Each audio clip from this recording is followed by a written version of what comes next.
Well,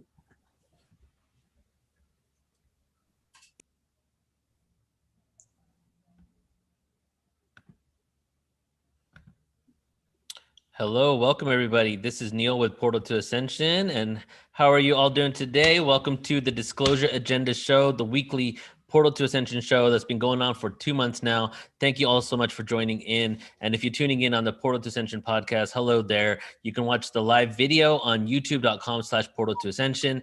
And likewise, everybody on YouTube who wants to check out the Portal to Ascension podcast, you can do that on all the major platforms. And this show is a weekly show, not only just to go over, whatever is relevant topic in the moment, and also just to have a discussion weekly within Portal to Ascension, but also to just for the last 6 weeks at least, is really to be speaking about what's going on in regards to disclosure and UFO disclosure, the whole UAP agenda, and then take it beyond that. And just yesterday, we actually had our UFO UAP disclosure beyond disclosure conference. So today this is a debriefing. We're going to be discussing what we went through and how it was for us, and just going what's next after that. So I'm joined here with my co-hosts, two individuals that have been on the platform quite some time, Alan Steinfeld from New Realities, and we have Omar here from Watchers Talk TV. How you doing, guys? You're muted, Alan. oh, sorry. Great conference yesterday.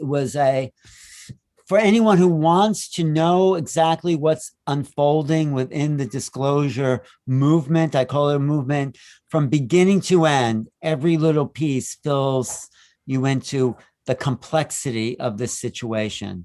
And right, Omar, what did you think of Richard Doty? That guy blew me away, right? What did you think of him, Omar? Yesterday's conference was really amazing, and I'm really happy to see that we are beginning to pay attention to the software of the situation instead of the hardware, because up until now, it's just been flying saucers and triangles and cigars and kind of what have you. But we're beginning to understand that it's far deeper than that, that it's really a conscious thing that we're engaged with and that we're interacting with. So I like that everyone yesterday was really superimposed on that aspect of the UFO phenomena that's happening. Yeah, it was quite a education. But yes. I wanted to know, Omar, what did you think of Richard Doty? Did you hear his testimony? Yeah, I was there. I watched it. I thought he was all right. The thing that I didn't like was, just the division that was happening within the chat because of his past. But, he really owned up to, his mistakes and really gave us some information that we can walk away with and investigate. So, I was happy with it. What was happening in the chat? Because I had no time to really look at it. So I was just wondering what were they saying? Yeah, maybe Neil can talk about that. Yeah, and maybe you can add to it too. Yeah. So there was Omar actually noticed more I guess back and forth than I did, because I was just chiming in every now and then looking into it. But there was a lot of conflicted people where a lot of individuals were saying, like, Richard is a liar, don't have him on, why have a liar on? So, and there was kind of that narrative, and then there was those saying thank you for like actually having him on and and talking about these things. So it just seemed that just like you said, Alan, that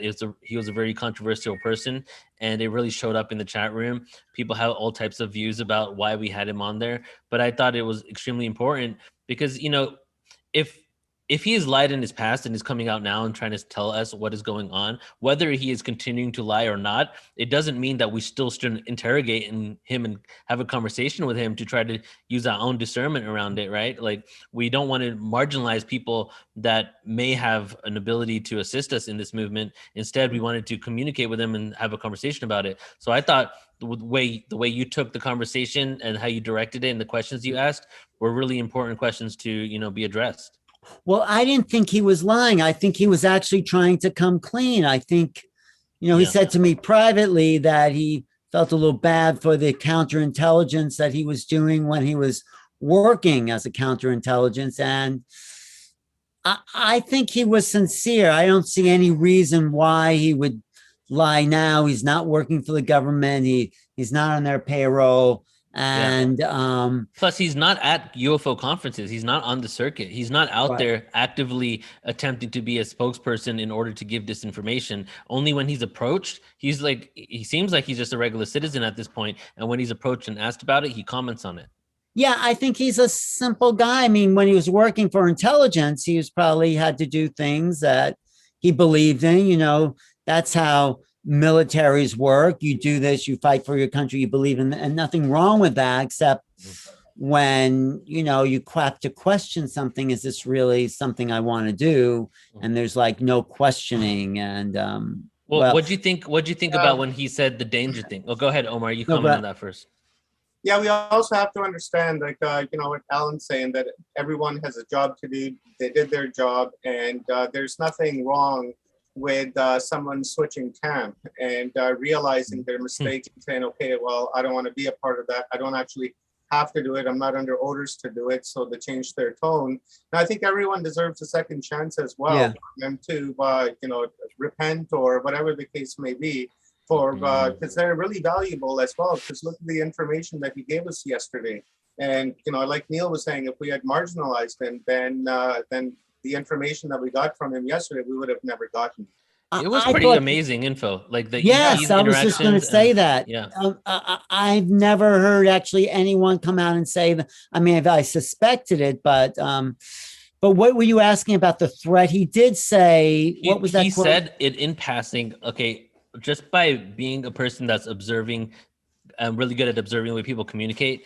He wasn't saying danger in passing in order to throw it in subliminally. He was just listing off things that like, we need to look in the UFOs because of this. And one of the things he said really quickly in there, just a part of his, like what he believed was that we need to look into them because they could be a danger, right? And that's what Ray Hernandez picked up on immediately when he came in.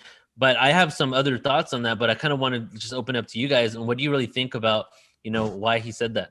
Well, I think there are alien races that are, you know, not very friendly. It depends. I don't think they're a threat in the way, because I think if they wanted to take over the world, they would have taken it over. So I don't think they're a threat that way.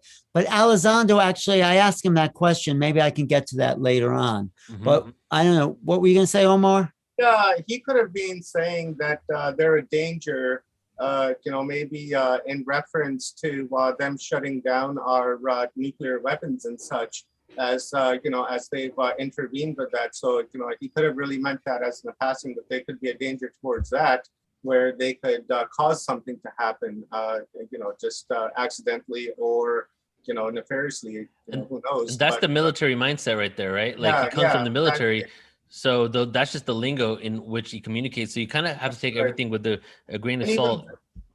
And even that is like a little piece of information that really tells you that we're engaged with benevolent and you know, malevolent beings out there, that maybe some do pose danger to us and some don't. So, you know, but it's a piece of information that we got out of him anyways. No, based on this question, I want to play what Luis Elizondo. Yeah. Except tell us what you said, what you thought, right, Neil? About okay, so I just want to say that somebody else mentioned in the chat room a little later that they said that basically about Ray and what he said, that Ray wasn't listening to the whole thing that Richard said, because Richard had actually spoke earlier about the benevolent ET races, but when he said the danger, the narrative went to, oh my God, he must be saying they're all a danger. So. It looked like, if you really take the whole context of everything he was saying that from his experiences and from his testimony of people that are currently still work in the military, that there are both types of races and some of them may be a danger. But that's also his belief based on his background, not his awareness that they are actually a danger. You know what I mean? Like even if you're seeing them stopping and scrambling your nuclear codes, you're going to think it's a danger. But what if their intention is just to make sure we don't kill ourselves? That's right. We're the danger, like I said. I just want activating to just protect themselves while they're and protect us from ourselves. Yeah, exactly. But I want to play this little clip from my question, similar theme with Luis Elizondo. And do you want to tell people who Luis Elizondo is? Because he is at the center of the disclosure movement. Yeah, so he's basically the figurehead. If you watch anything mainstream in regards to UFOs in the last couple of years, you've probably seen him. And he was the head of the ATIP program that was responsible for, documenting different types of sightings and researching them. And I guess there was 144 sightings that has been declassified that they were involved in. And Alan had the opportunity to interview him on Clubhouse. So is that what we're going to hear right here? Yeah, right we're now? going to hear a little clip where I ask him something like that because let's hear what I'm not sure where we are in the video here. Find people's idle curiosity. Can you hear that? This is a conversation Yes. that includes national security. This conversation that includes perhaps one of the greatest enigmas that our species has faced since we crawled out of the cave. Right. You told Danny Sheehan, I mean, he reported this, that he asked you, is this really a threat? And you said something like the higher ups don't consider this a threat. So are we going to downplay this threat idea and go for more curiosity and exploration? The bottom line, if anything can interfere with our nuclear capabilities, for some people, that's a potential threat. Whether you agree with it or not, or I agree with it, is really rather immaterial. Because from a national security perspective, that is very much a potential threat. Now, let me state this for the record. There's a difference between a potential threat and hostile intentions. Okay, so when I go to the airport and I board an airplane, there's no real threat there. When I go to the airport and if I were to run on the tarmac to that same jet plane that I was boarding earlier, and I stand behind the jet engine, chances are there are some consequences that I have to deal with, right? I may lose my hearing. Right. I may get burned by the jet engine, right? There's a lot of things that aren't necessarily intended to be a direct threat, but are indeed a threat. So this is why we need to look at this topic, and without trying to interject any type of preconceived narrative. I don't think that's helpful. I think what we need to do is let the facts and the data speak for itself. And if we can do that, then we're going to get a little bit one step closer maybe to determining if this really is a threat or not. Joe, did you have anyway? I don't know if he really answers that. What did you think of that, Andy? He kind of gets off the topic. I didn't get the whole thing about being on the tarmac, and that was kind of silly. Omar, let's get your feedback first. What do you think? Yeah, I don't know. To me, it sounds like a lot of malarkey. Yeah. Personally, because what he's saying, with the tarmac thing is that he can stand there, and if the engine turns on, then he'll get burned or pushed away. And it's trying to relate that to a UFO. That because a UFO is there, it's potentially a threat, even if it's not. What it sounds like to me is that they're trying to scare the public and just trying to collect money on that threat, so they can be funded and continue to fund whatever programs that they have going. Yeah, I mean, I don't think they are a threat, actually. This is what Danny Sheehan was trying to change the language because he's Alessandro's lawyer. What are you saying, Neil? I think there was golden nuggets in that interview, more so than you may even realize. And part of that was he basically is saying there that there's two different things. There's a threat, a possible threat, which is so much is looked up. Even foreign nations that aren't doing anything to the U.S. are still looked at as a potential threat, in some ways. But then he's saying hostile intent. So there's no evidence to suggest hostile intent, but it's a threat because they're messing with what we use in order to keep ourselves protected. So he's basically saying there that, hey, that's their background, that's their upbringing, that's what they've been educated in, military warfare, protection, security, that they're coming from that state of mind when they're communicating about this. But they need to be clearer, I think, in regards to what's going on. Because when people say threat, I think the public automatically thinks that there's a potential threat on their lives and there's a potential threat, that actual real tangible threat. If you're saying a threat, if it's not a real tangible threat, why even say it? And if the evidence suggests, like, I think a couple of years ago, Alessandro came out with this, or somebody else within these programs that said there is no evidence. One of the mainstream articles in all these years of the mainstream, being about this now, literally said there is no evidence to suggest that they have any ill intent. There is no suggestion of a threat. So, and we've been on that talk for some time now. The reason why we continue talking about it is because a lot of people are waking up to this in this moment.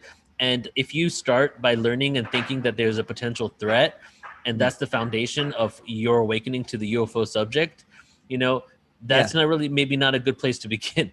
Well, I have to say they're coming from a military background where that's their focus, threat, danger. It's like that's sort of their way of thinking about everything. If you have a hammer, everything looks like a nail. If you're a military, everything looks like a threat. If you're a defense, so that's a sort of prejudice. Yeah. So what is he?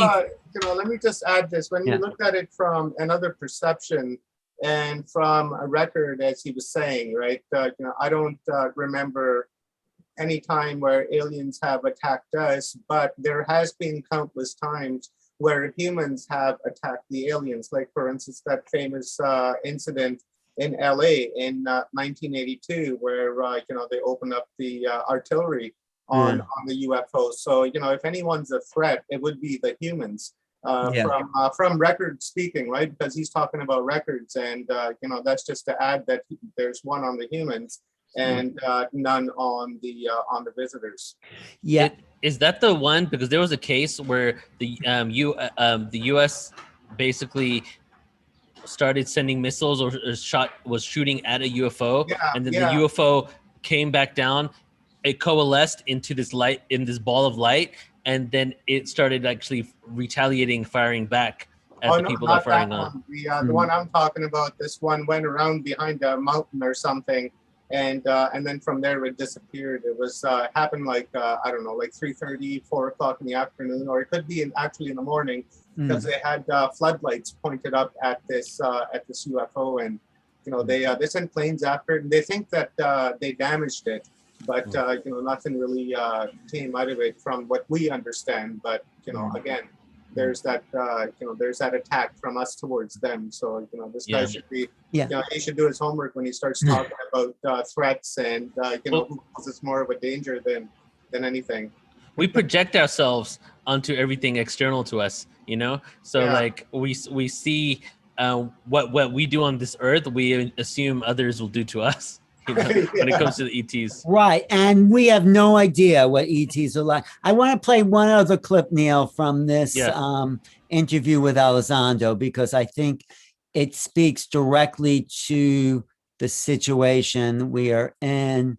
I sort of said to him before this, well, you've said they're not Russians, they're not Chinese, they're not ours. Well, what are they? I think you've said they're not from any country on this earth, but you have not use that word everyone's waiting for. Is there a time the word is aliens when you might love this question suggest that these things might be off-world vehicles? Well, look, the problem is with the definition. My concern is that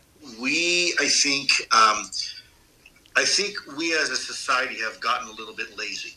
And I think when we use terms like alien or extraterrestrial, the problem with doing so is that it narrows the scope of the inquiry. And what do I mean by that? Well, as I've said before, could these things be from outer space? Yes, absolutely. But I've also said before, these could be from inner space and frankly, the space in between.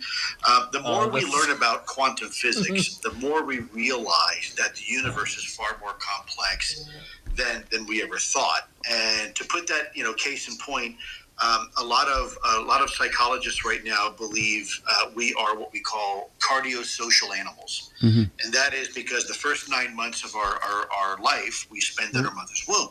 Well, I have to say, he gets off the. I can't listen to. He says something. It takes it in another direction. The question after listening to this and editing this video, I should have said, "Come out. There are non-humans here. Can you acknowledge that?" And if I say the word aliens, they'll say, well, it may not be aliens, they'll be interdimensional. But the basic question, would you state publicly that there are non-humans, as we know humans to be, flying these vehicles? That is the bottom line that he has never directly come out and said. Yeah. And he just talks around it. Yeah. Every answer he gave was as profound as if it was extraterrestrials. Right. So why don't we just say it's something so profoundly interdimensional, which changes everything that we even know about what we exist on Earth. Yes. And humans being lazy? No, not enough people are versed in quantum physics enough to know about the space in between, you know? And extraterrestrials is a catch-all phrase. It's just everything that's not terrestrial human in the way that we are right now. So he should if they're actually interdimensional, well, I'm saying, are they humans as we know humans? If you're saying they're interdimensional, then they're not humans as we know humans to be. It's so let's get a straight answer and it's just a great say, question. Well, he didn't answer it though. But actually, everything I heard. Go ahead, Omar. Yeah, he'll never answer it. Well, right? Like, you know, as the answer that we're looking for, no way. You know, maybe, hopefully I'm wrong, but from what it looks like, you know, I don't think he's ever going to answer that question, because if he did, that would just open up a box that they're just not willing to be confronted. But he said everything else. He said, I don't think they're there's interdimensionals. And he's also said in one, I think it was a New York Post article, what we thought were monsters may be our neighbors. He has said that. And so he's come so close to saying, yes, these are non-human, but he's not willing to go, because I think you're right. That opens up a whole other category of possibilities. So I'm sure there's things that he can't say, and it's probably like that final thing of what it is needs to probably be said by some person of authority. Right. They have the green card on it. A great example is Tom DeLonge, when he came out on his Twitter with ex-NSA members, Lou Elizondo, and all these people behind him, and he did that live stream, I don't know, 5-6 years ago. When he did that, and they were talking about the craft, and it was like the first major disclosure thing, like and that the guy came out, I forget his name, but he talked about the U.S. Navy ship and how that that UFO was above it and then shot up really high and all that stuff that happened. So when they were doing that, they said everything but the word alien. I know every single thing they said related and connected to something other than what we know as regular humans. Right. Look at this quote directly from Elizondo to the New York Post. I think this is Stephen Greenstreet. Maybe we're going to realize that what we thought were monsters are really just our neighbors. It doesn't get any more extraterrestrial than that statement, right? Yeah. So is he dripping some stuff? Because I think you're right. I think it's between the lines there. It's like he's not going to tell you directly, but if you can read between the lines, it's like, oh, if we go back, what's that, Omar? Yeah, if we go back and collect everything that he said and connect those dots, then those dots will answer that question for us. Yeah. I think that's how it's happening. And I think we have to approach it that way as well, instead of just saying, okay, whether it's a yes or no question. To us it is, right? But for him, it's like, quite complex, and especially the responsibilities that come with that as well, right? He's probably got a gag order and things like that. And so maybe we do have to approach it from a different angle instead of a direct. I think that's a really good point. If you ask him a direct question, he'll give you an indirect answer. But if you ask him an indirect question, maybe he'll give you a direct answer. You got to do reverse psychology on the guy. I don't know, but I think there's more he's going to reveal. There was this other interview he did where he talked about a 23-minute high definition tape. I think Jimmy Church just had him on. Have you heard the Jimmy Church show last night? I didn't hear it either. Actually, I want to hear that show. So anyway, and I should go soon, but what else do you want? I have a question, a theoretical question that we can kind of talk about real quick. Okay. Yeah. So, Richard Branson just went and did his first Citizens Virgin Galactic day before yesterday, right? And Jeff Bezos is going on the 20th, and Elon Musk is soon after that, right? Yeah. So let's look at the COVID relief bill, UFO disclosure, a lot of UFO movement during COVID. Now we're in this moment here where there's all the space stuff happening. Finally, we got the first public citizen craft going into space, taking citizens, even though technically it could be argued Richard Branson isn't really a citizen, right? Right. But they're taking citizens now, and now this is beginning. I feel there are milestones and markers in our consciousness and us just breaking out of the atmosphere of our planet that kind of send out signals into the universe. Even though I do believe that there could be technology where we're way more advanced than this rocket fuel going out into space, and that we may have visited Mars before, who knows. But at the same time, on the linear aspect, it looks like linearly they're showing us now we're able to do this. Now we're able to go out into space and people can see it. Space, I feel, has like almost every astronaut has saw something up there. Yeah. So the fact that we've now hit certain markers, and the next marker is that it's inevitable that there's going to be publicly accepted people going out into space. What do you guys think about this? There's so much space stuff happening at the same time, coupled with this UFO thing. I think that we're at a milestone in regards to sending out a signal to the universe that we're ready for the next level of contact. And I think that this what is all this has got to do with. What are your thoughts? Well, I think that is a really interesting observation. So you have Jeff Bezos, you have Richard Branson going into space the same time that the government, the Pentagon, is saying, well, there's things in space, and now everyone's looking at space. Of course, don't forget my book. Hate to be so promotional, but no, it's a great book. Definitely should check it out. It's a great book. Let me see if I can pull it up. But anyway, it's not a coincidence that we're focused on this bigger picture, and it's the whole realms from the smallest, from like kindergarten to 12th grade. It's like people saying, "What? There's UFOs? Oh, we're going to space." To like people inside, like Dodie saying, "Well, they've talked to aliens. They've made treaties with aliens." So it is a shift in consciousness on whatever level of consciousness you're at, but this shift is happening. I think that's a great observation, Neil. Yeah. What do you think, Omar? I myself think it's pretty cool. And when I saw it yesterday and I saw the price tag on it of $250,000, I was like, wow, that's pretty expensive. So it's really, meant for the rich, not even the super rich. No, yeah. Then I thought about the iPhone, because when the iPhone first came out, it was like $2,500, $1,100, things like that. But now you can go and buy an iPhone for like $200. So I think over the course of probably the next 10 years, I think all of us will have the opportunity to go up in space and experience the same thing with these guys did. And I think from that angle, when people are up there, and they're probably more than likely will build hotels and such and colonize the moon, then there'll be bus fare going between the moon and the earth. And when people are going in between and traveling and they're seeing things out in space as the astronauts have, I think those stories, when we're bringing them back, will really be the true disclosure, because then even people who don't believe that have seen things out there will come back, and then they'll tell their friends, and then really the ripple effect will begin. And maybe this is the way we're going to find out the ET exists. Maybe that way they'll make contact, because maybe they've got a prime directive on us where they've got to gag themselves on us. But if everyone knows about them, then maybe they'll reveal themselves and say, okay, well, here we are. Maybe you should land on the moon, right? At one of our colonies. Yeah, but we're getting so close. Grant Cameron, I loved him yesterday. He's so excited, and he's such a great communicator.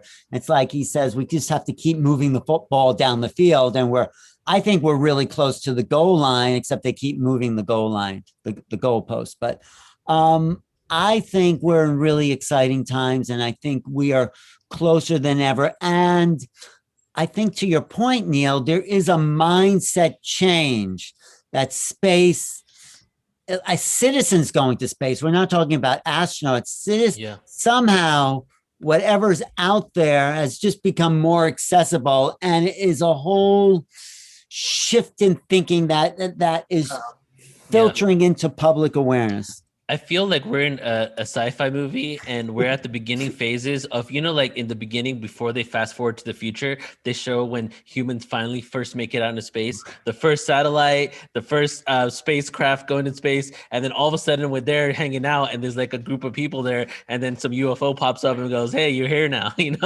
I feel like it's so interesting, because we feel like we're so advanced, but we're also right at the beginning of a new world that we have the potential to be a part of. And if you believe in like a galactic community being out there that are literally waiting for us, what is the next step? And I think that these steps that we're taking, the fact that we're leaving the atmosphere, it's more accessible now. It's almost like the fact that, there's a monolith on the moon of Mars, on Phobos. And to me, that monolith is like almost like when we get to that stage, it sends out one signal to the universe that they have reached this level of consciousness.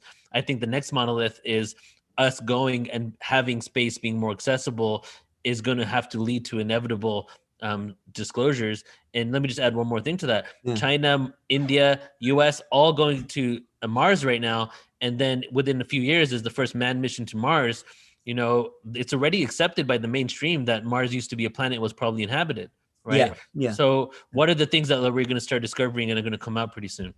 This is great. This is why we have to keep the dialogue going. We need to be like the conscious of the public, you know, and of course other people can jump in too. It's not just us, it's everyone is part of this conversation.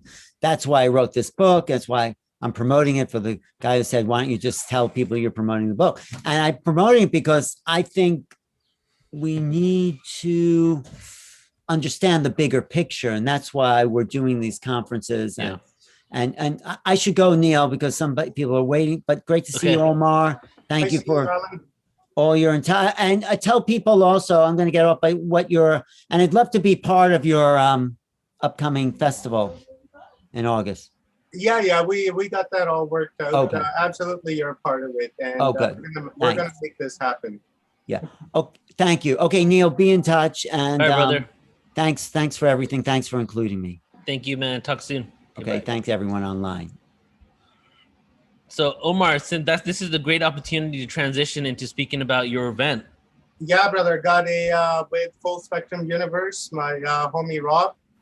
We've put together a 55 speaker disclosure event. It's a total disclosure, meaning that it's beyond UFOs and flying saucers and aliens. That is just an aspect of the total disclosure. So we've assembled all these people, all these great researchers from across the world, some doctors and some authors and documentary makers and deep researchers and you know, some really wonderful people, and brought them together to you know, give us some downloads from August 5 to the 10th.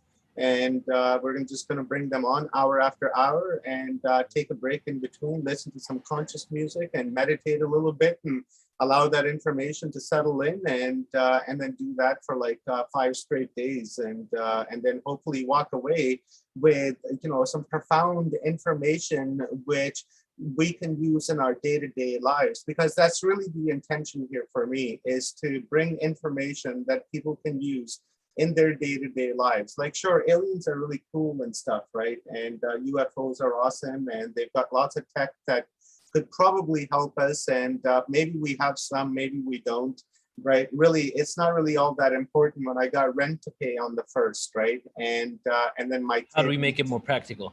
That's right. So, you know, for me, that's, you know, it's a dream, but, you know, eventually maybe my kids will have that dream come true. But for me, I want to know more about, you know, how can I communicate with my cat? You know, how is that tree over there? How can its roots help me, or its bark, or you know, holistic medicines, things like that, right? For me, it's more important. I want to know where I came from, and what my humanity represents, and how old we are, and what have we achieved in the past, and you know, things like that that are, you know, important for me, that I can bring that awareness for myself. So that's really the intention. Beautiful. So let's talk about, I want to talk about what disclosure is to you. I think that'll be a good conversation right now. But let me just say that to everybody, you know, who's joining us, who has been on this show for the whole time at least, if you did not attend the UFO/UAP disclosure conference, subtitled Beyond UFOs, it is on our YouTube right now, youtube.com/portal to ascension. It's just go up there, watch the video. We went for a full 9 hours yesterday. A lot of diverse information, from government UFOs to consciousness to experiencers, testimonies, future implications of this whole phenomena. So go ahead and check it out. But what we're going to be doing now is I'm going to help co-host and this event with Full Spectrum and with Watchers Talk. That is the Total Disclosure Conference. And when it comes to the word disclosure, Omar and I think, have a pretty similar belief system in regards to it, that it's not just, we don't need to just disclose the existence of extraterrestrial, interdimensionals, other realms, blah, blah, blah. It's the disclosure of who we are as humanity, our ancient origins, how we can be empowered, the spirituality, vibration and frequency, all these hidden truths, hidden and some hidden in plain sight, some that are there that we're not implementing, some things that we need to be taught a little more and get some education on, so that we can really cultivate an empowering experience for ourselves and others on this planet. So when we're talking about total disclosure, I just need to reiterate everything that Omar said, because it's a 55-person event in 5 days, 555, from August 5th, right? We got another 5 right there, to August 10th, right? Am I right with all this info so far? That's right. Yeah. Okay. And it's going to be on, we're going to embed it on the Portal to Ascension site. Are we also going live on our YouTube? Yeah, absolutely, man. We're going to go live on Watchers Talk, Portal to Ascension, Full Spectrum Universe, New Realities. So it's going to be like an amazing event and extremely empowering. And if you've been in any of our past 4 or 5 day Portal Ascension events and you've seen the kind of energy that we cultivate there, not only do you get unlimited replay access and can view it back anytime you want, but it's just like being a part of this group. And I know you're going to have some meditations as well. So we have the opportunity, hopefully, to have thousands of people connected at the same time so that we can all meditate on, like, the same intent, right? Yeah, exactly, and also see if we can send that love out into the world, and change the Schumann resonance for the time that we are interacting and sharing our energies together from across the world. I think it's a really good opportunity. Not only that, but for self-healing as well, because if someone comes that has ailments, then they can put it out there in the chat that, hey, I'm not feeling well. Then from people from around the world can direct their energy. It could be like a virtual Reiki session that you'll get. So, things like that. I think it's a really good opportunity to learn and to become a believer as well, because, sometimes people say that I want to believe, but, their concrete mind, the programmed mind tells them that they need proof.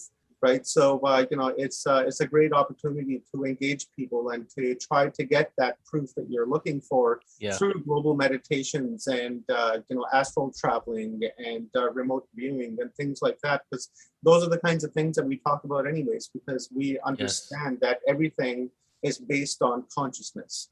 Everything is based on consciousness, and everything else, the observable world, it's all in here. It's just in the mind. It's pretty, I would like to make this, just share this piece of information here actually, is that, for some people, all they need is belief, and that's great. You believe it and you have this faith component in your life where you can really accept and own something as reality because of your belief. But to many people, if not the majority of people, because, logic and rationale is such a huge component in today's linear society, that people need sometimes concrete evidence before they find truth.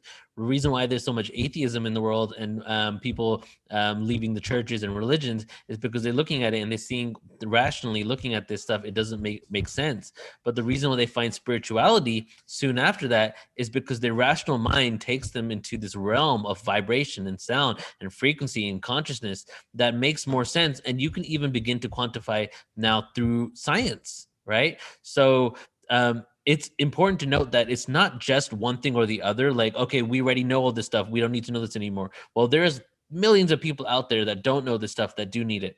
So these events that we create, we attempt to embrace both realities, right? Where we have information for those who already really believe in it and are ready to accept it, but then also facts and linear mentalities and understanding of the science behind things, so that more and more people can appease what I like to say, appease the linear mind, right? Yeah. By giving them the facts that they need to know it's a reality.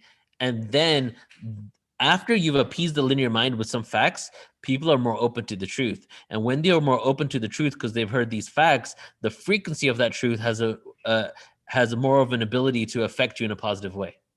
Yeah, it opens you up a little bit more. Our consciousness, I find, is unlocked in steps. And the first step is the most difficult because of the programming of the mind for all those years and decades. But once that one time, that one thought, that one piece of truth that you get that opens you up, I think what happens at that time is that it really it raises your self-awareness and your consciousness, and then it drives you to seek for more answers.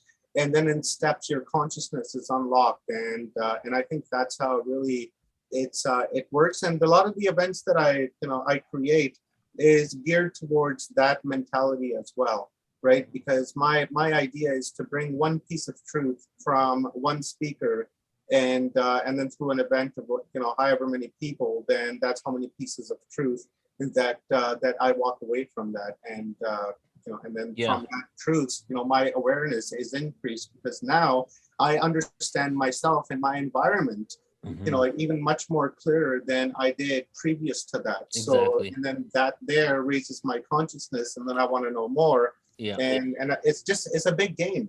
It's a big game. It's an avatar that we have, and it's kind of like that video game that Mark Sims was showing us yesterday of his auditorium. And that guy, isn't it interesting? His last name is Sims, and that was a Sim world.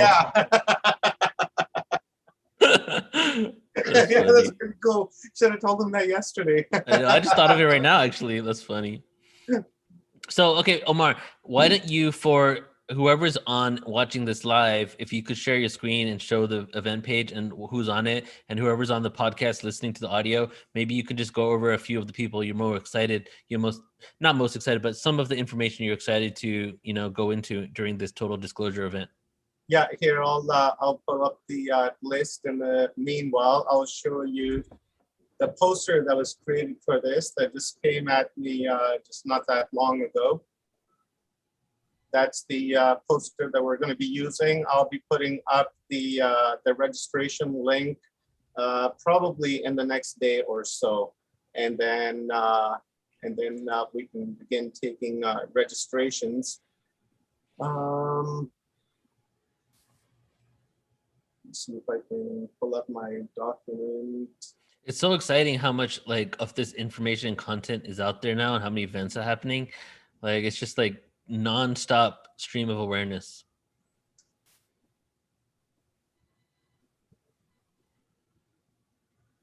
Yeah, I hear you. It's nice to see. This would have been unthinkable in 5 years ago.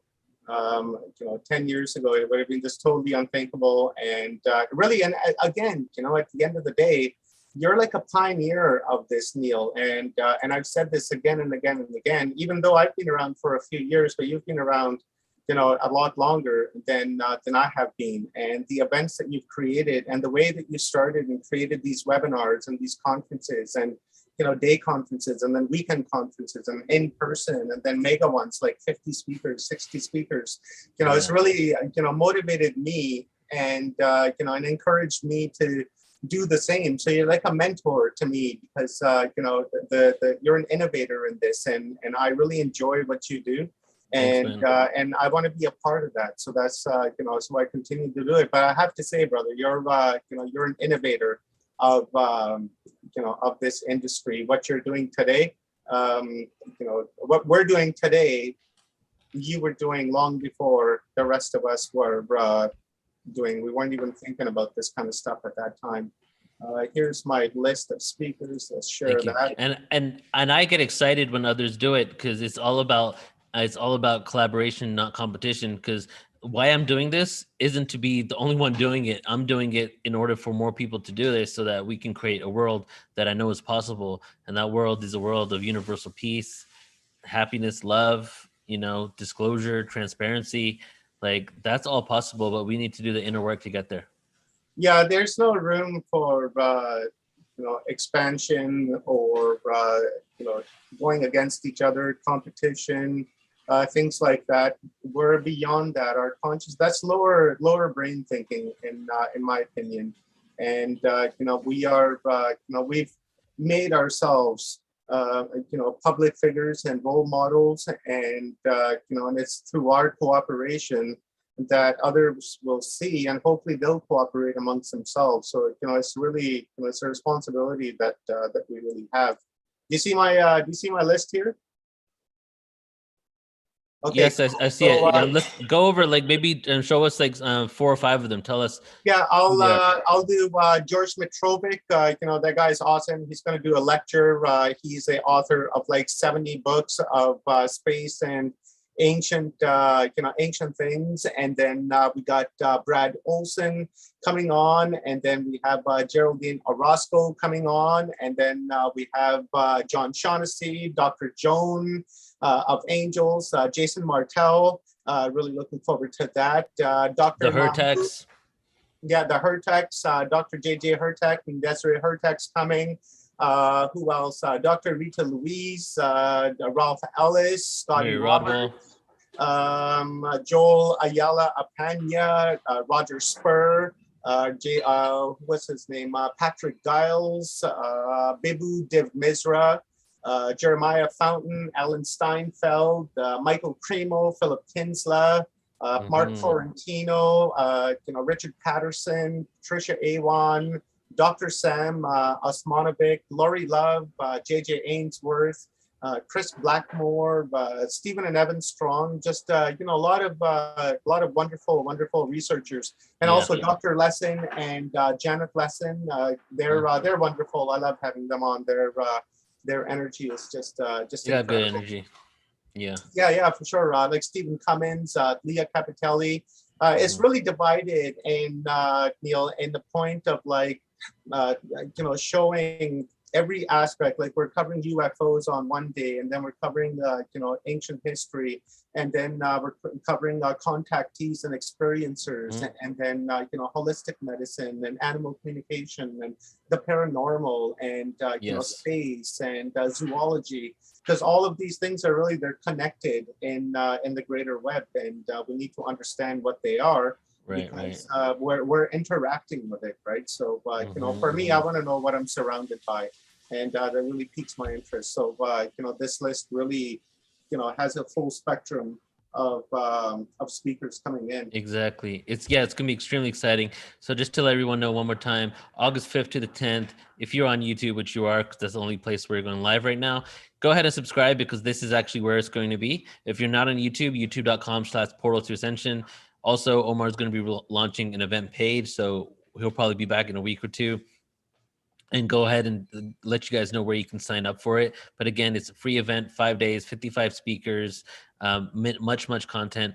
And it's just continuing this flow, because what we can really do in order to really assist in the shift in consciousness and disclosure and all the stuff that's going on is continue making more content that is talking about this information, right? The more content we put out there, the more people are going to pick up on it, and the more empowering things we're going to do. So that's just one out of many events that are doing that. But this one, 5 full days, like it's just the energy and the experience is almost like being at a transformational retreat, Yeah, that's, it always is, after one day, like yesterday's event, for instance, the UFO disclosure event, even after that, the energy from that, you really vibrate off of it for a few hours afterwards.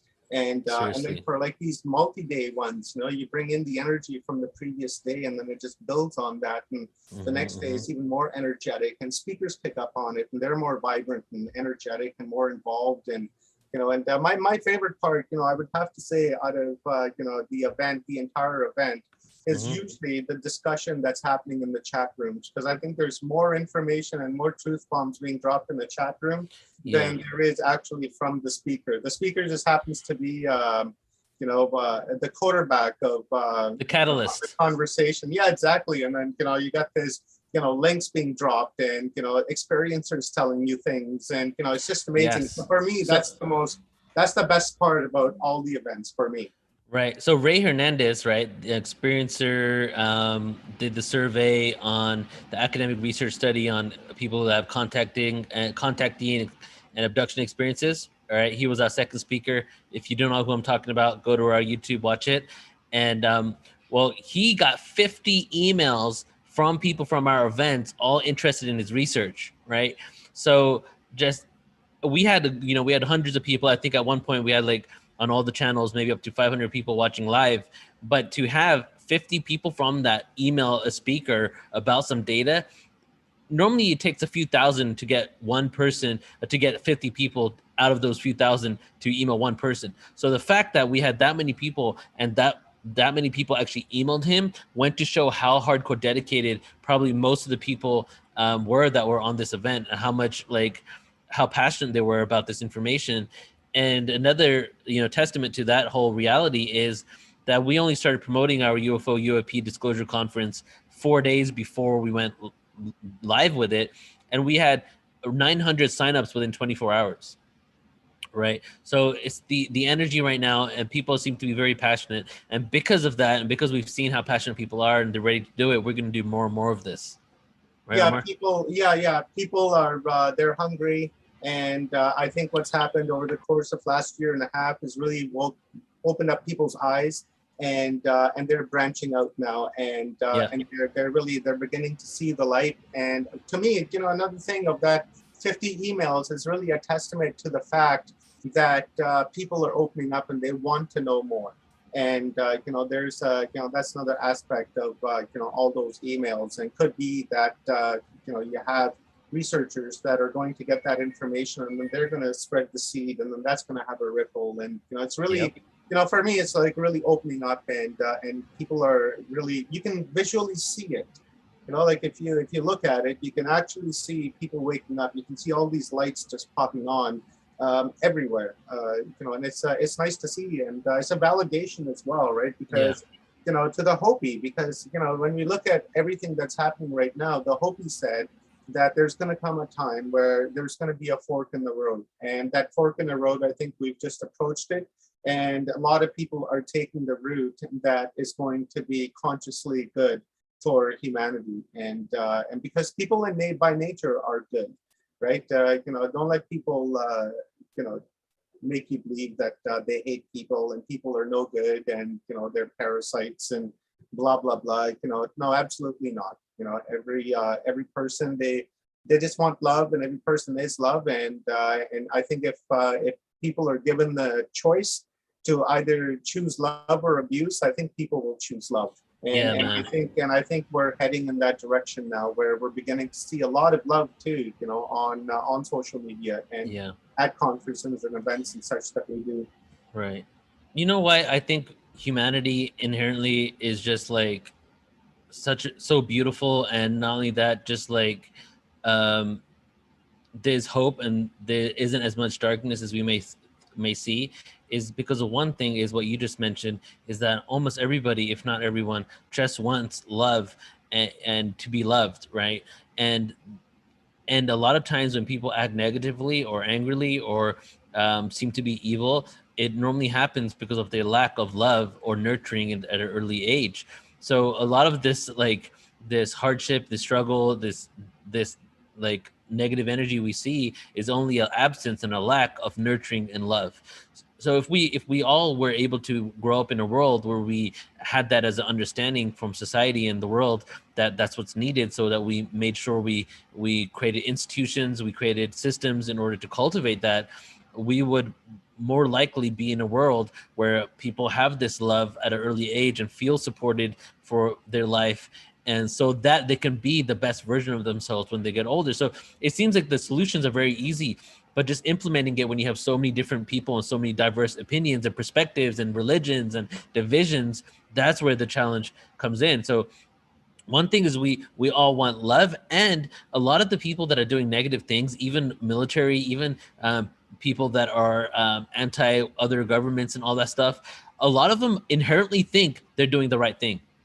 Not too many of them are like, yes, I'm out there like just because I hate these people. They literally, even if it's religious oriented, they literally think that they are doing the right thing based on their love for their God. So even the evil that we see in the world is a manifestation of people thinking they're doing something good or thinking that they're giving love to some sort of external power, right? So we just need to direct our energy a little more efficiently and come together and really have these conversations about, why we're giving up our energy, what kind of traumas make it that we need to put our energy into some external reality and then fight our brother in order to protect someone we can't even see, Yeah, I was going to mention, with the love, the barrier that I think is in front of everyone is money and religion.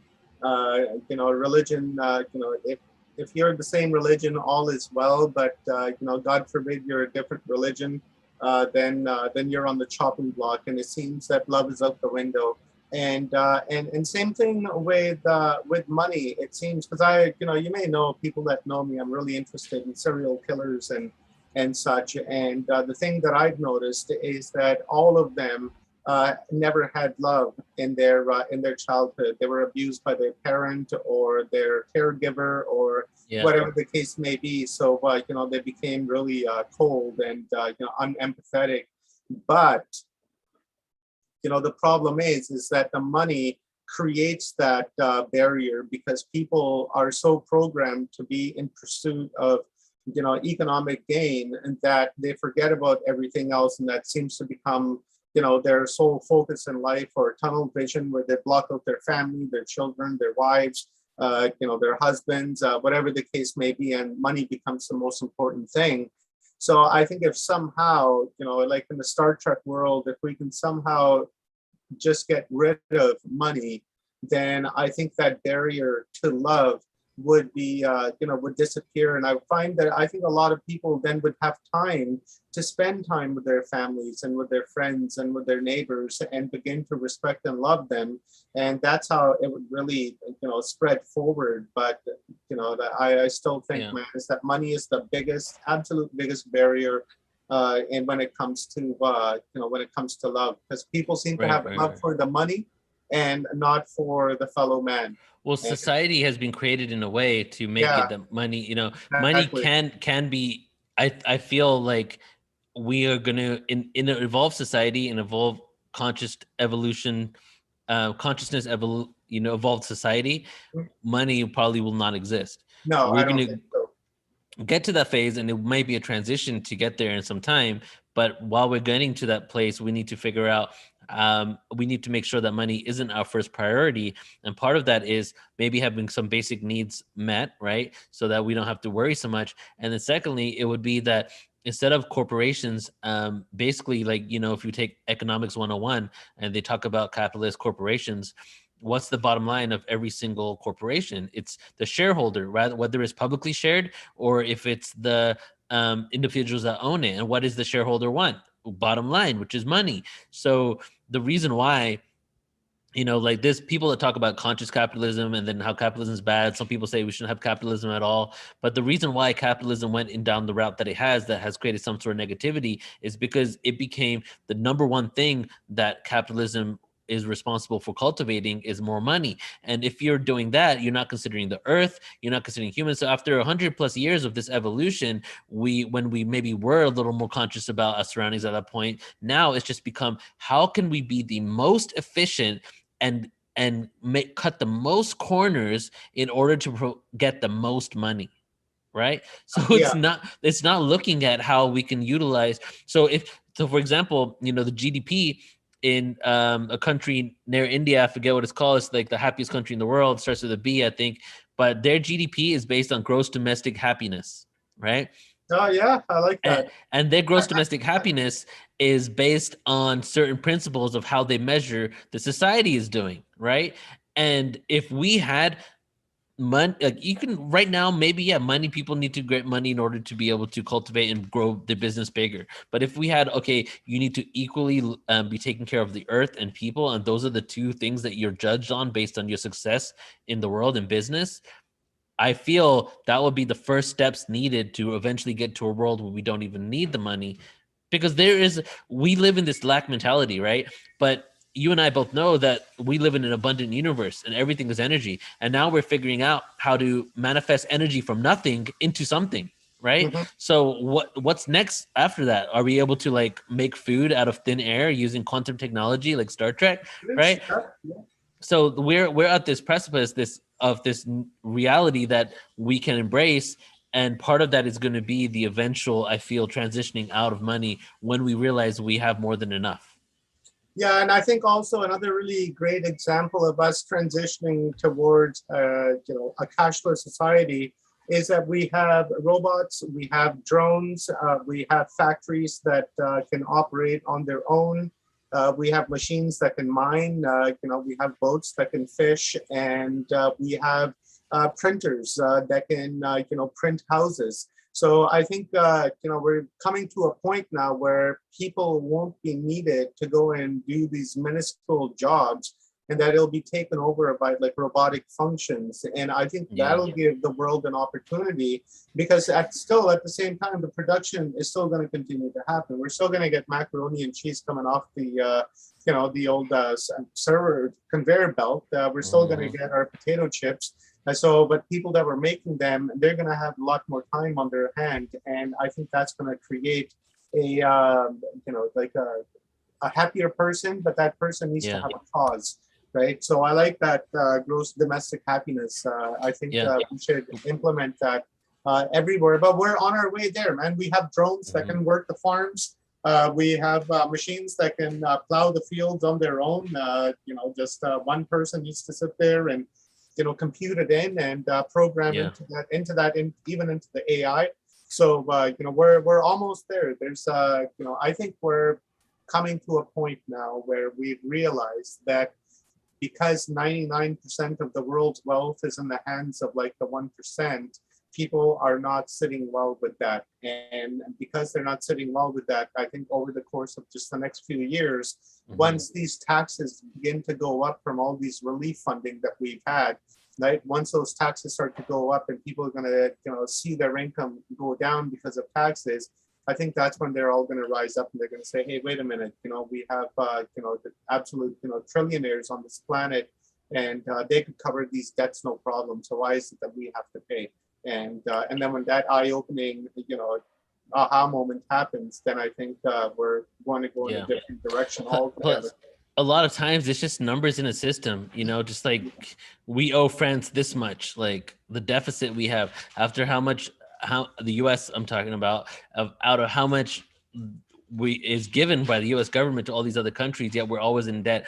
Even if you start looking into the reasons why we're in debt and how being in a deficit is actually beneficial for the US economy, right? If you look into all these things, why is that? Well, because it just perpetuates the lack mentality, creates income inequality, helps the poor people stay poor so that they could be the workers. It's just like, it's ridiculous, really. But people are waking up to it. It's a debt economy. It's all based on debt and debt and credit, and people are waking up to it. And I don't see why, if like look at Canada for instance. It's the world's second largest country land-wise in the world, and there's only 36 million of us, or 40 million of us, that live in Canada, on the second biggest country in the world. And I don't see why, because we have print technology, why not every single person in the country does not have a house printed for them on this vast amount of land that we're sitting on, and remove that mortgage debt altogether to make sure that person has housing. Because once a person has housing, they don't have to worry about where they're going to lay their head. Suddenly they're going to become very productive. Right. And then all that money that they're not going to put into mortgage, all that money will go into something totally different, right? A revolutionary technology or whatever the case may be, right? So I don't see why this type of stuff isn't being implemented. Like even in the United States, like look at all the land the United States has. I think the US is the fourth largest country in the world, and it has 450 million people. And that's compared to the land that's in the United States, that's nothing, man. That's like that would be like 1 mile, or like 1 square mile of land for every single person in the United States. And I think Canada is something like 17 square miles of land if they were to allot it out for every single person in Canada. I couldn't imagine living on a plot of like 17 miles all the way around me. Pretty lonely. But the point is that we have the technology, so I don't see why that's not happening already. Exactly. Like we have greenhouse technology where we can build 40, 50, 60-story towers and turn them all into organic greenhouse facilities where it's a conveyor belt and it's just dropping out food in the basement, and you're collecting and sending it out to the market, and making people healthy. But again, it's that greed, man. It's that greed, brother, and that's where we're in that point now. And I think it's being crushed like the Berlin Wall back in when was that, 96 or 92? I don't remember. Yeah, so it's happening and people are waking up to it, and just us having these conversations right now is really what's instrumental in it. That if we're talking about it, other people are talking about it, and the system isn't created for the betterment of us, right? We thought it was for some time, and many people thought that it was, but at this point, we've kind of created some stagnancy, and we're not progressing. Progress has become an illusion, and even that term has been hijacked by those who don't really want us to progress. You know. So, all right, so we're going to close up here, but I just want to show a couple of events that are happening on Portal to Ascension to everybody before we do that. So I'm going to go ahead and pull this up for you guys. So thank you, everybody, for joining in. This, again, is the Disclosure Agenda Show. Well, this is the weekly Portal to Ascension show every Tuesday. The Disclosure Agenda Show, which is what the theme is right now, is going to be ending this month. I think I have 1 or 2 more weeks left of the Disclosure Agenda Show. Then I go into ancient civilizations, which we're going to have many different guests on, and then also my own information, where we're going to be going into all types of information on our true world history. What is the true history of humanity? How do we dissect our timeline? And what is the difference between the conventionally accepted timeline and now what we're discovering? And how this connects to spirituality and consciousness, right? Which is what it's all about. So that's what we're going to be moving into towards the end of this month. And then after that, I've got this whole amazing series planned called Age of Empire series, which is going to be every Tuesday, where we're going to dissect an empire and then have a discussion about what the presentation is right afterwards. We're going to do the Kushan Empire. We're going to do Alexander the Great. We're going to do the Indus civilization. We're going to do the Tartarians. We're going to do the Maya, right? So a lot of ancient civilizations, and we're going to be going through all that. So it's going to be extremely exciting. If you're on the YouTube, please do click subscribe and join us to support us there. If you're on podcast, you can go to youtube.com/Portal2Ascension and sign up there. But just 2 events before we close up for today. 2 events that are coming up on Portal to Ascension. This one right here is coming up next week. It's called Sacred Sites and Ceremonies Online Conference. It's on Sunday, July 18th. If you're listening to this after July 18th, you can get the replay of this. This is our 2nd annual event. We have Freddie Silva, JJ Desiree Hertak, and many other people, Grandmother Flor de Mayo, Trisha McCann, Mindahi Bastisa. And what this event is basically like a presentation, a sacred ceremony, a presentation, a sacred ceremony, about 6 to 7 hours of this awareness. And not only are we going to get a lot of information, but we're going to be implementing it with the ceremonies in between. Extremely amazing event. This is coming up just next Sunday. Yeah. And I'll give you the access info, bro, so you can come in and be a part of it as well. So if you're interested in this one, portal2ascension.org, go to online events and you can check it out there. And then the other event I want to let you guys know about is the weekend after that is our first ever Hybrids online conference. And this will probably be an annual event as well. And it's a 2-day event, July 24th, July 25th. We have Daryl Anka a part of it, Mary Rodwell, Phil Gruber, D. Alan Steinfeld, Barbara Lamb, and Geraldine Orozco, and a few other people. And this is an exploration of what it is to be an extraterrestrial hybrid. And not only are we going to be talking about the hybridization program in regards to declassified government documents that show that they had some awareness of hybridized programs and may have actually been doing it themselves, and working with extraterrestrial races that have been attempting to hybridize the human DNA, but also individuals that claim to be hybrids, and researchers and hypnotherapists like Barbara Lamb, who have regressed people into the experiences where they've understood what it is to be a hybrid. So we're going to be going at this from every angle possible just to explore this topic. If you want to join this, go to portal2ascension.org, online events, check it out there. And you can also just go to portal2ascension.org and just sign up. Sign up on our website. You get a username and password, and the username and password will give you immediate access to our website, where you have 3,000 hours of presentations available to you on every topic under the sun that I've had the opportunity to think about over the last 12 years. So there's a lot of amazing content there for you. So do check it out. And, hope to see you guys there and be part of this community, because we got a lot of amazing things in store. All right, bro. So we're gonna close out for today. I'm gonna leave it to you. Just why don't you tell us one more time, just a plug for your event, date, time, how many people, and then just leave us with a few words before we end for today. August 5th to the 10th, total disclosure, Watchers Talk, Full Spectrum Universe, Portal to Ascension, 55 speakers, 5 days. August 5th to the 10th, 12 hours a day. We'll be streaming on Facebook, YouTube, portaltoascension.org, New Realities, and Full Spectrum Universe, along with Watchers Talk. And I'm really looking forward to the Empires episodes that are coming up. And my contribution to that is I'm going to look into the Aboriginal and the First Nations people of Canada and the United States. And I'm going to gather some information about them and their empire that they had here, and hopefully share some interesting images and some mythologies and creation stories and such of the original people of North America. Can't wait. And Omar and I, most people I know and that I'm into all this with information with really love history and looking at the timeline. But I would say Omar and I have a thirst for history beyond most people that I even know. So we have such amazing discussions together about it. And the discussion we had at the Portal to Ascension conference 2 months ago, where it was just you and me, and then we were pulling up random images on Google in order to create the story of the timeline that we're doing. That was probably one of the best conversations, and we had such great feedback from it. So you're going to probably be on majority, if not almost all of those shows that we do, the Ancient Civilizations.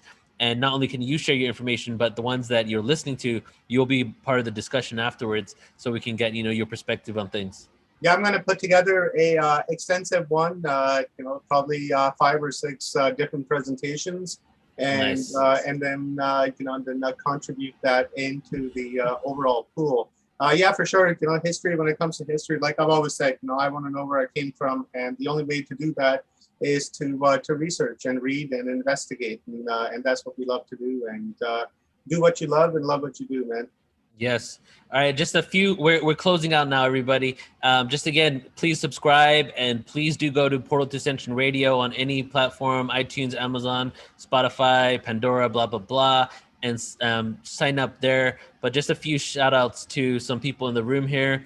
Thank you, One Love, for your interaction in the room. I'm looking forward to your email. Also, Earthworth, thank you so much for joining in and being a part of so many of these live streams. Divine Energy, you as well, and you sent a donation yesterday, so I appreciate you. Casey May, thank you. You've been at a lot of them as well. So I just want to say that I appreciate everybody that has been showing up and being a part of these events and supporting the content that we're putting out there. We have a lot more in store for you. If you have any feedback at any point on what you want to see more of, send it to us, because we're not just trying to create stuff and show it to you. We want to know what everybody else wants to talk about, and then start talking about those things so that we can really curate these topics to be something that we all need and we can all benefit from. So I just want to say one more time, thank you all so much. Love you all. This is Neil with Portal to Ascension, and I'm joined here with my host, Omar from Watchers Talk TV. You can check out Omar on his website, or you can go to his YouTube, which is Watchers Talk TV. If you put that in YouTube, you'll find that. And Omar, what's your website if people want to check that out? It's a projectionofyou.com. All right, there we go. All right, everybody. Thank you so much. Love you all. Thank you, Omar. We'll be in touch. Talk to you soon, bro. Say bye. Love you. Have a good day.